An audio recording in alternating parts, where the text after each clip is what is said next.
Banyak cara mengurangi dampak pencemaran lingkungan. Seorang ibu rumah tangga di Dusun Belencong, Desa Midang, Kecamatan Gunung Sari, Lombok Barat, menyulap popok bekas atau pampers menjadi pot bunga cantik dan bernilai ekonomis.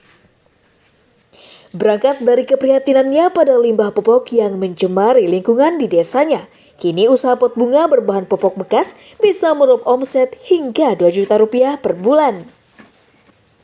Mendulang rupiah tidak harus dengan bahan baku yang mahal, seperti yang dilakukan seorang ibu rumah tangga bernama Nuraini, asal Dusun Belencong, Desa Midang, Kecamatan Gunung Sari, Kabupaten Lombok Barat, yang justru menyulap popok bekas atau pampers bayi menjadi pot bunga cantik.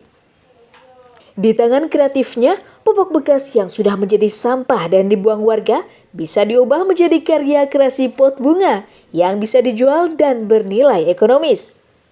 Ide awal membuat pot bunga berbahan popok bekas berawal dari keprihatinan Nuraini pada banyaknya limbah popok yang dibuang para ibu rumah tangga di desanya dan berisiko mencemari lingkungan karena bahan bakunya susah terurai secara alami. Berawal dari coba-coba selama 2 tahun, akhirnya Nuraini menemukan ide membuat pot bunga dari popok bekas dengan campuran semen dan kapur, yang akhirnya banyak dilirik oleh konsumen karena bentuknya yang unik dan ringan. Kini dengan dibantu seorang anggota keluarganya, Nuraini bisa mencetak sebanyak 10 hingga 15 pot bunga cantik setiap harinya dan dijual mulai 15 hingga 30 ribu rupiah per potnya, sesuai ukuran, motif, dan bentuknya.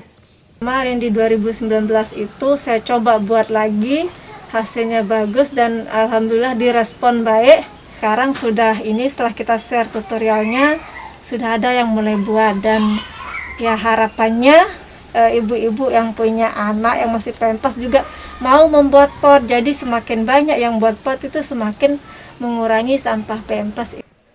Selain membantu pemerintah dalam mengurangi risiko pencemaran lingkungan akibat limbah plastik, kini pot bunga buatan Nuraini banyak dipesan konsumen hingga keluar daerah dan mampu meraup omset mulai 2 hingga 3 juta rupiah per bulan, sehingga bisa membantu meringankan beban ekonomi keluarganya. Dari Kota Mataram, Emi Kusuma, Tim Liputan melaporkan.